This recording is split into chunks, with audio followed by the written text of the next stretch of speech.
What do you say to those who say that you're a snitch for testifying? And would you do anything differently?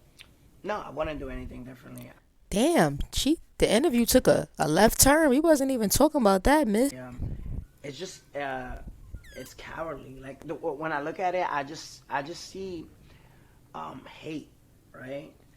Imagine being someone. What up, YouTube? It's your girl, TT Shanell, when it is reaction video time. Now, shout out to 6ix9ine, because he definitely survived that beating that they had put on him, man. If you looked at the last clip I just dropped, you know they talked about, it was like a preview of basically this full interview.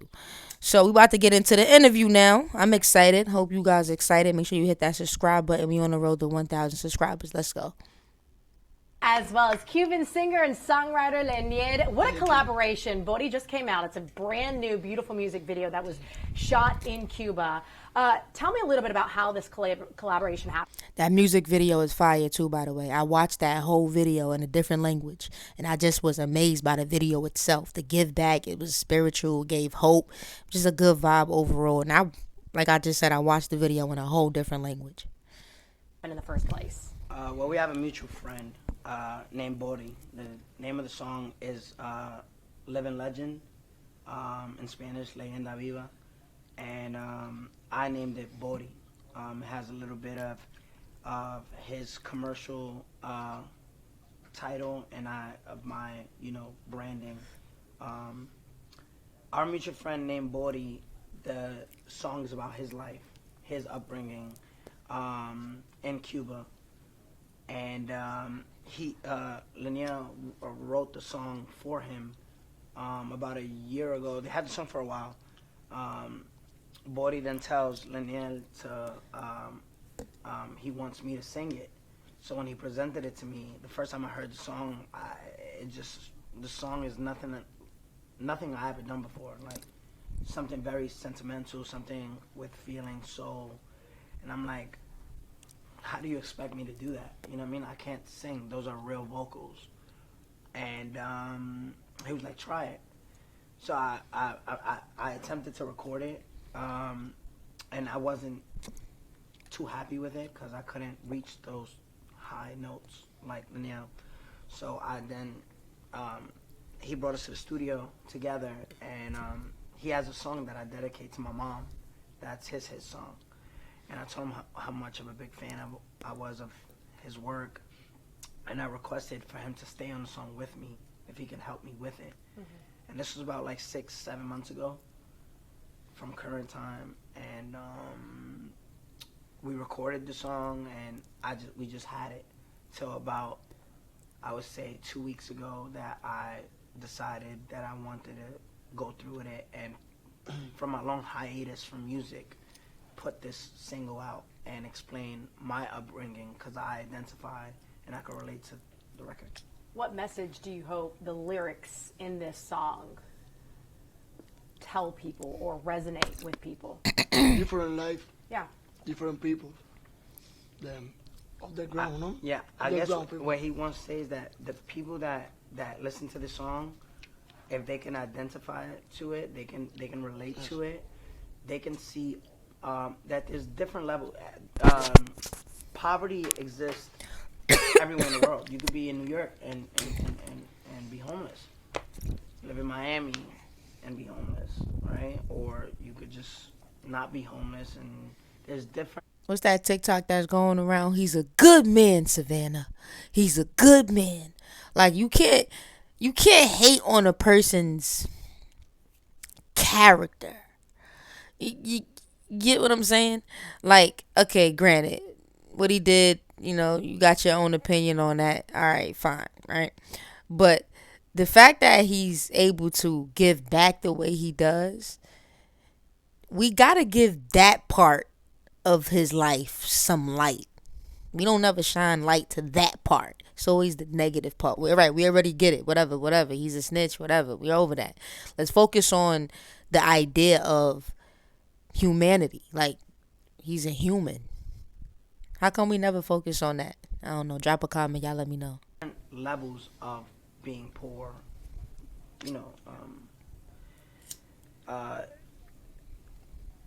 I guess the minority in America could relate.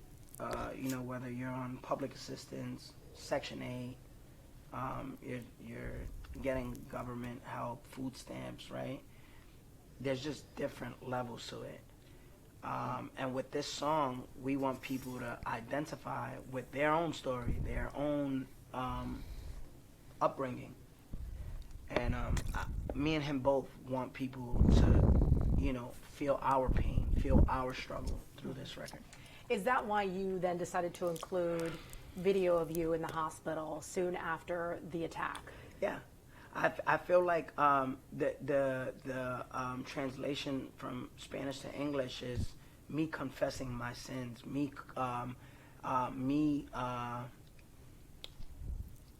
showing the lessons, the consequences of meeting and associating with the wrong people. All those are consequences. All those are choices that I've made, errors I made, mistakes.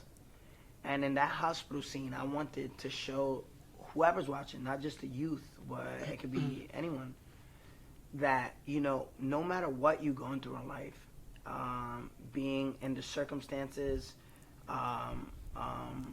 that you're in, it's all about time. That passes. Good times will come. In the song we say, there was a lot of... You see? I don't know if you first time on this page, one thing I always say is you gotta have your bad, you gotta have your good, you gotta have your good, you gotta have your bad. You need your bad with your good, you need your good with your bad. You need both because that's how you keep the balance. There was a bit of good times, but there was a lot of bad times. Just how your perspective on life, on how you look at it.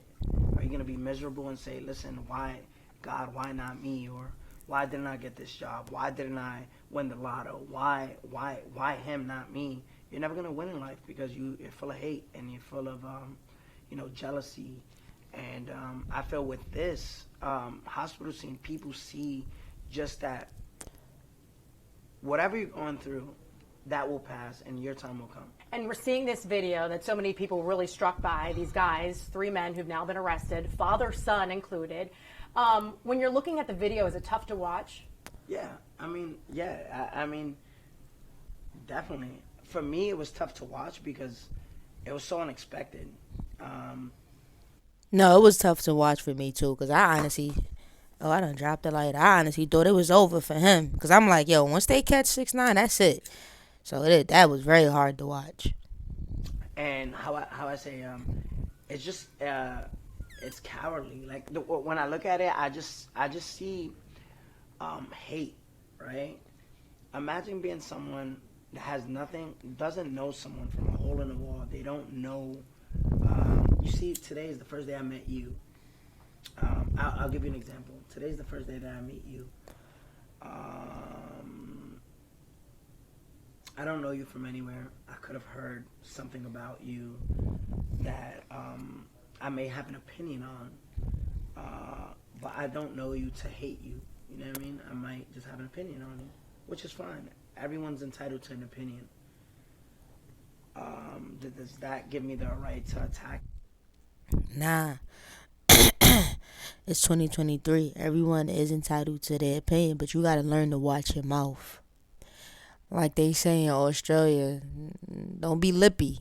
I think it's lippy. Hope I'm saying it right. Drop a comment. But yeah, no, you gotta watch your mouth. This is a clear case of knowing when to watch your mouth. You fuck around, you fuck with the wrong people. So definitely. You to ambush you. I think it was cowardly. I think it was opportunistic. But again, I'm not mad because I know that in the street, there's no rules. There's not.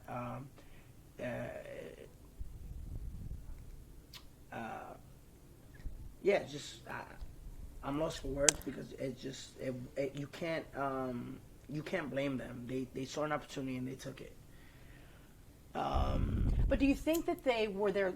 Two of them weren't members of the gym. One of them was a member of the gym. Yeah. So do you think that they went there intentionally to attack you, or was it a crime of opportunity? A little bit of both. I mean, if you see the timestamps, that I'm pretty sure they have documented out. They arrived to the gym 10 minutes after I arrived. So, and they didn't make a, when you go to the gym, the sauna, I'm in the sauna. And if you're going to the locker room and changing, you can't see who's in the sauna. So, my immediate exit from the sauna, they knew I was there. It was calculated. And that's why I say that it's a little bit of both. Yeah, I. What do you say to those who say that you're a snitch for testifying? And would you do anything differently? No, I wouldn't do anything differently. Damn, the interview took a left turn. We wasn't even talking about that, miss. Where that came from? I feel like the people, again, it's just people full of hate that doesn't know the real story, what's documented. Right? That is crazy. I didn't know that she was going to ask about that. I thought we was over that. Like, as far as, like, we was talking about that. Damn. Because facts are facts, right? If we looked up the 9/11, the Twin Towers, right? We can look up that document, right, of when the plane crashed, right? Correct? Mm-hmm. When you look at all the facts and the documents and the transcripts of my court case, and you see the so-called friends and the people that I surrounded myself with, they have this code, a street code, rules, right? That a code that they follow, which means loyalty, respect, integrity, principles you stand on, right? If I'm your friend, you respect me. As the street codes would say, you respect. You're loyal to them. You don't kidnap them. You don't rob them. You don't sleep with their significant other. Those things you just don't do. And if we're gonna say that there's codes to the streets and 6ix9ine broke it by cooperating or snitching, I think we should hold everyone accountable, because who broke the street codes and the street rules were them first. You haven't had security in the past couple 2 years. Wow. I never I never heard him break it down the way he broke it down just now. Drop a comment, tell me what you think. Let's get back into this. We on the road to 1,000 subscribers. Wow. With the subscribers, that was just, I wasn't expecting that. This is a really good interview. Shout out to NBC. And I downloaded their app, so you guys should do it too. 2 years. You didn't feel the need to have security? No. Okay. People, I felt at peace. I felt like, I wanted to be regular. I wanted to be normal. I love going to the supermarket with my mom. I love going to the movie theater. I love going to, restaurants. 6ix9ine, bro, get security, because it's bigger than you. You got kids, you got fans, you got friends, you got family. It's bigger than you. Not to mention you got innocent bystanders. Somebody could get hurt trying to hurt you, and you not having security makes the situation even worse.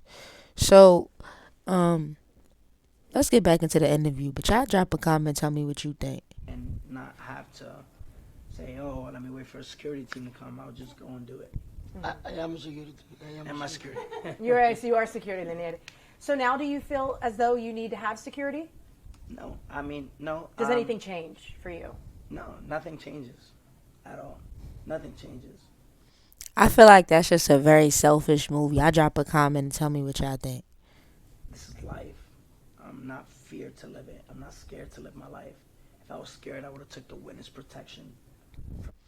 I argue that. I don't feel like having security means that you're scared to live your life. I feel like having security means that you're smart enough to know that you not having security could endanger others around you as well. So it's bigger than that. The government, I denied it, and I'm outside.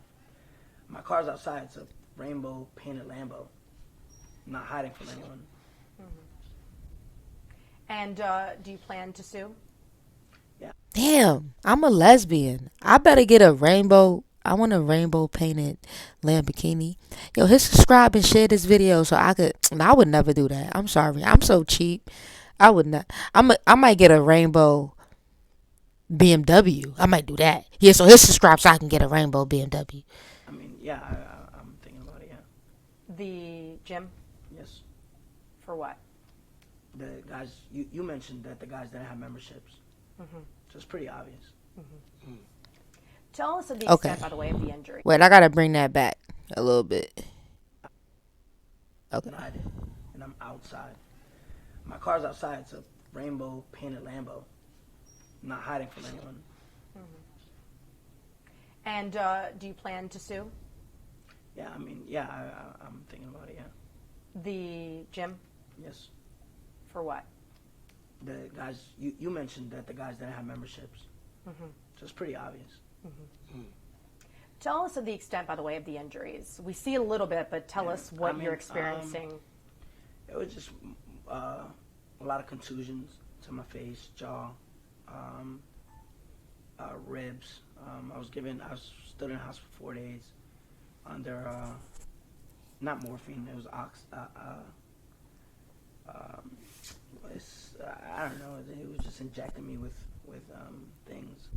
I believe it's oxys. I'm on Percocets for the injuries, and I have this. I'm not a medical person. He said I have like a popped. They popped something, so I've been doing eye drops. They gave me an eye drop, but it still doesn't go away. Maybe take a month or so. What do you want to see happen? What do you mean? What's next?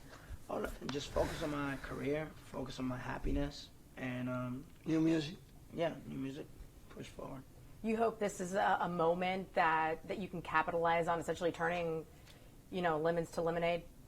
As I think life just keeps going. I could capitalize over anything. You know what I mean? I'm that talented. I don't need to get beat up to sell a record. Yo, that was a dope interview, man. Shout out to NBC6. Y'all make sure y'all hit that subscribe button. I'm out.